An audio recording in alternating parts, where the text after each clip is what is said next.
एक शख्स जिसे पहली बार सरकार ने आंतरिक सुरक्षा पर खतरा बताकर गिरफ्तार किया, दूसरी बार भारतीय लोकतंत्र पर हुए सबसे बड़े हमले यानी कि इमरजेंसी में गिरफ्तार किया, और फिर मानो जेल और इस शख्स की दोस्ती रिश्तेदारी में बदल गई।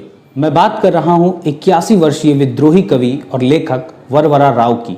वो बुजुर्ग वामपंथी कवि जिसके शब्दों की जवानी से सरकारें अब भी डरती हैं।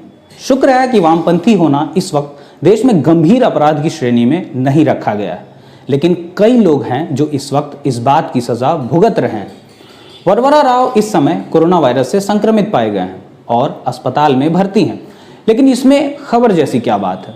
इतना बवाल आखिर क्यों?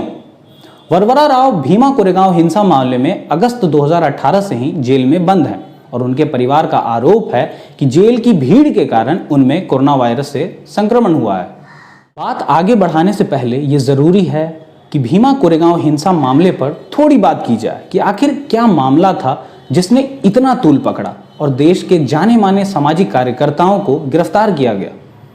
साल 1800 के बाद मराठा साम्राज्य पर पेशवाओं द्वारा अधिकार जताने के बाद महार समुदाय के लोगों ने भी पेशवाओं के साथ मिलकर अंग्रेजों के खिलाफ लड़ाई लड़ने का आग्रह किया, लेकिन उस वक्त अप्रत्यक्ष मनुस्मृति लागू होने के कारण कथित तौर पर नीची जातियों को युद्ध में शामिल होने का अधिकार नहीं था। ये वो दौर था जब महार समुदाय के लोगों को कमर में झाड़ू और गर्दन में मटकी बांधकर चलना होता था ताकि सड़क पर उनके पैरों के निशान और थूक न गिर सकें। पेशवाओं द्वारा अपमानित ढंग से ठुकराए जाने के बाद अंग्रेजों ने महार जाति के लोगों को समानता की शर्त के साथ अपने साथ आने का न्योता दिया। इसके बाद 1 जनवरी 1818 ईस्वी को ईस्ट इंडिया कंपनी और पेशवाओं के बीच युद्ध हुआ, जिसमें पेशवाओं की सेना में 20,000 घुड़सवार और 8,000 पैदल यानी कि कुल 28,000 सैनिक थे, जिनकी अगुवाई पेशवा बाजीराव द्वितीय कर रहे थे। और ईस्ट इंडिया कंपनी की तरफ से बॉम्बे लाइन इन्फेंट्री में कुल 500 महार सैनिक थे, जिनमें आधे घुड़सवार और आधे पैदल सैनिक थे। 500 महारों ने 28,000 की सेना वाले पेशवाओं को युद्ध में पराजित किया, जिसके बाद भीमा नदी के किनारे महार रेजिमेंट की याद में एक विजय स्तंभ का निर्माण कराया गया। युद्ध खत्म होने के काफी समय बाद भीमराव अंबेडकर ने दलित समाज के लोगों से आह्वान किया कि दलित समाज के शौर्य को देखने के लिए उन्हें भीमा कोरेगांव जाना चाहिए। इसके बाद से हर साल देश के अलग अलग कोने से दलित समाज के लोग भीमा कोरेगांव में दलित शौर्य को याद करने के लिए जुटते हैं। साल 2018 में भीमा कोरेगांव युद्ध के 200 साल पूरे होने के मौके पर हर साल की तरह लोग जुटे थे, लेकिन इस दौरान 2 गुटों में झड़प हुई, जिसने बाद में हिंसा का रूप ले लिया। इस हिंसा में एक व्यक्ति की मौत हुई, जबकि करीब 80 गाड़ियों में आग लगा दी गई थी।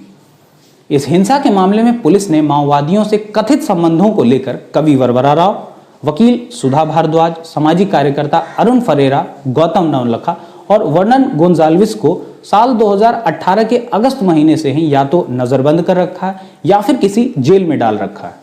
अब देखना बस इतना है कि सरकार विरोध के स्वरों को किन पैतरों से कब तक चुप रख पाती है और भीमा कोरेगांव मामले की जांच पूरी हो पाती है या फिर इन सामाजिक कार्यकर्ताओं और कलाकारों को जेल में ही मार डालती है।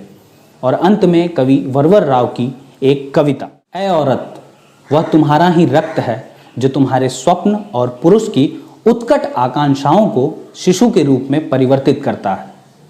ऐ औरत वह भी तुम्हारा ही रक्त है, ऐ औरत वह भी तुम्हारा ही रक्त है जो भूख और यातना से संतप्त शिशु में दूध बनकर जीवन का संचार करता है। ऐ औरत वह भी तुम्हारा ही रक्त है जो भूख और यातना से संतप्त शिशु में दूध बनकर जीवन का संचार करता है।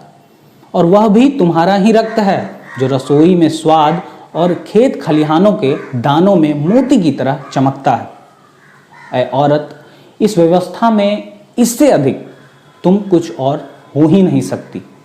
तुम्हें क्रोध और प्रचंड निलिम में इस व्यवस्था को जलाना ही होगा।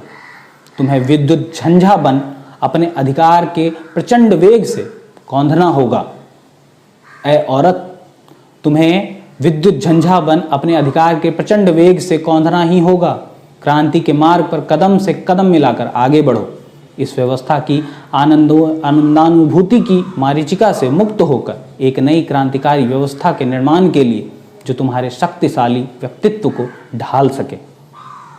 जब तक तुम्हारे हृदय में क्रांति के रक्ताभ सूर्य का उदय नहीं होता, सत्य के दर्शन करना असंभव है। ये थी वरवरा राव की कई रचनाओं में से एक रचना ए औरत। तब तक के लिए मुझे दीजिए इजाजत। मैं गुंजन गोस्वामी।